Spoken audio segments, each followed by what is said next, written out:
রহস্য টহস্য কিনারা করার কথা বলছিলেন, সেগুলো কিছু হয়েছে?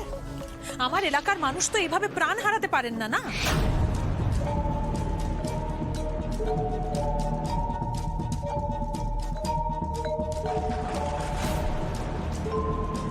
দেখুন স্যার, দরদ দেখুন, আসলে কিন্তু সব নাটক, সব।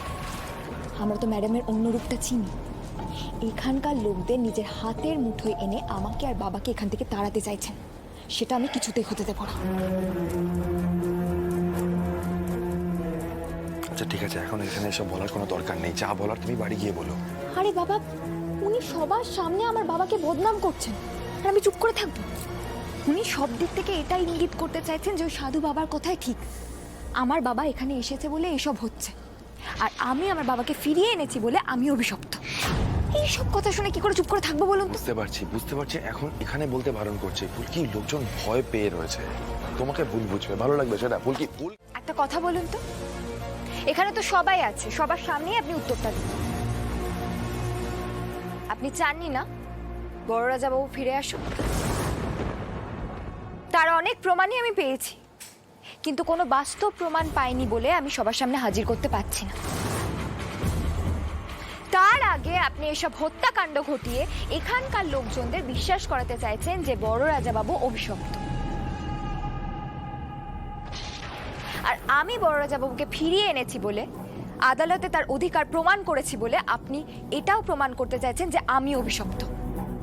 ঠিক কিনা বলুন? ফুলকি, তুমি কিন্তু সব সীমা ছাড়িয়ে যাচ্ছ। হ্যাঁ, তুমি এগুলো কি বলছো সবার সামনে? একদম ঠিক বলছি, এই হত্যাকাণ্ড ঘটানো হচ্ছে। ম্যাডাম নিশ্চয়ই জানেন এই লোকগুলো পরপর কি করে মারা যাচ্ছে। ফুলকি, মানুষগুলো ছুরির আঘাতে কিংবা বন্দুকের গুলিতে মারা গেলে তোমার অভিযোগের একটা ভিত্তি থাকতো, কিন্তু এখানে সবাই মারা যাচ্ছে বন্য পশুর আক্রমণে, আর সেই পশু সম্ভবত সিংহ। তাহলে আমি হত্যাকাণ্ড কিভাবে ঘটাবো? আসল কথা হলো, এই চৌধুরী মহলে একটা অনাচার ঘটেছে। নৃসিংহদেবের আশীর্বাদী সিংহাসনে যিনি কিছুক্ষণের জন্য হলেও বসেছিলেন, নৃসিংহদেবের গলার মালা যাকে পরানো হয়েছিল, যিনি নৃসিংহদেবের আরতি করেছিলেন পক্ষকালের পুজোর মধ্যে, তিনিই আসলে অনাচারী। সাধু বাবা তো এসে সবাইকে সাবধান করে দিয়ে গেছিলেন। অবিশ্বাসী তোমরা যারা তার কথা শোনোনি, এখন আমাকে দোষারোপ করছো। না না, কিছুতেই মেনে নেওয়া যাচ্ছে না। আমাদের রানীমা নামে অকারণে বদনাম করা হচ্ছে। আমরা তো দিব্যি ভালো ছিলাম রাজমোহন এলাকায়, আপনারা আসার পর গোলমাল শুরু হলো। কি হচ্ছে বলো তো ফুলকি? কিছুতেই সলভ করা যাচ্ছে না মৃত্যুগুলো এক্স্যাক্টলি কিভাবে হচ্ছে। সব দিক থেকে জানা যাচ্ছে হিংস্র বন্য জন্তুর আক্রমণে মৃত্যু। প্রত্যেকের গায়ে নখের আঁচড়ের দাগ স্পষ্ট, মাংস খুবলে নেওয়ার চিহ্নও রয়েছে, কিন্তু গোটা জঙ্গলে একটাও বন্য পশু নেই। তার চেয়েও বড় কথা, ফরেস্ট ডিপার্টমেন্ট থেকে বলে দিয়েছে সিংহের আক্রমণ। এটা কি করে হতে পারে বলো তো ফুলকি? গ্রামবাসীরা একের পর এক প্রাণ হারাচ্ছে। গত এক সপ্তাহে 4-5 জন মারা গেছে। গ্রামবাসীরা আতঙ্কিত হয়ে পড়েছে, সবাই বলাবলি করছে নৃসিংহদেব কোনো কারণে অসন্তুষ্ট হলে এরকম ধরনের হত্যালীলা চালাতে পারেন। একটা অন্যায়ের প্রতিবাদ, মৃত্যু হচ্ছে বলে, আর এই কনসেপ্টটা ওরা বিশ্বাস করতে শুরু করে দিয়েছে, আর তাই খেপে যাচ্ছে। খেপে যাচ্ছে মানে? না মানে ওদের কি ধারণা ফুলকি আর বড় রাজাবাবু এখান থেকে চলে গেলে সব সমস্যা মিটে যাবে? জানি না, আমি বলতে পারবো না। তবে সেদিন ফুলকির দিকে যেভাবে তেড়ে এসেছিল ওই সাধারণ লোকজন। না স্বাগতা দিদি, সাধারণ মানুষ নয়, ওরা ম্যাডামের লোক, আর এই সব কিছুর পেছনে ম্যাডাম আছে। তুমি ঠিকভাবে খবর করে দেখো। আমি সব সময় তোমাকে সাপোর্ট করেছি ফুলকি, কিন্তু এই ব্যাপারে ম্যাডামকে কিভাবে দায়ী করা যায় ফুলকি? হচ্ছে বন্য জন্তুর আক্রমণে মৃত্যু, তুমি বলছো কিনা ম্যাডাম দায়ী? এটা কি করে হতে পারে ফুলকি? বোমা, গুলি, বন্দুক এসব দিয়ে তো মৃত্যু হচ্ছে না। সব সময় ম্যাডামের দিকে আঙুল তোলা যায় না ফুলকি। স্বাগতা দিদিও তো দেখছি অন্যদিকে ঘুরে যাচ্ছে। অবশ্য প্রমাণও তো নেই কোনো হাতে। কেন? আর একটা ধারণার বসে শুধুমাত্র সাধু বাবার যে সাবধান বাণী সেটা যে সত্যি সেটার তো কোনো প্রমাণ নেই। চমৎকার, তাহলে আর কি, নিরীহ মানুষগুলো এভাবে প্রাণ হারাক,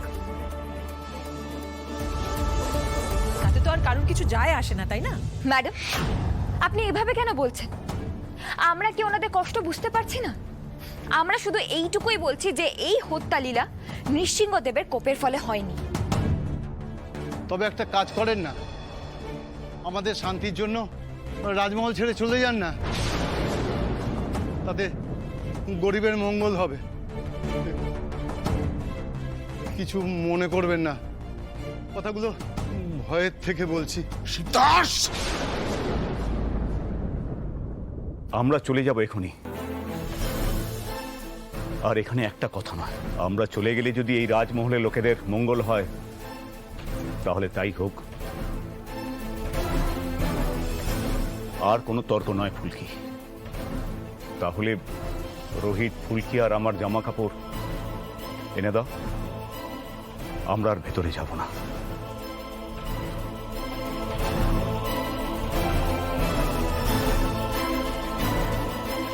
আমি কি করব তাহলে সেটাও বলো। তোমাদের সঙ্গে তাহলে আমিও চলে যাব। সর্বনাশ, দিদি চলে যাওয়া মানে তো দিদির সম্পত্তির থেকে রোজগারও চলে যাওয়া। দিদি, দিদি তুমি কি ভাবছো আমি দাদা আর ফুলকিকে তাড়িয়ে দিচ্ছি? এই ব্যবস্থা কি বরাবরের জন্য নাকি? না দিদি না, একবার নৃসিংহদেবের কোপ শান্ত হোক, একবার মহাপুজো শেষ হোক, তারপর অবস্থা বুঝে ব্যবস্থা করা যাবে। দিদি, আমি তোমাকে কিছুতেই যেতে দেব না।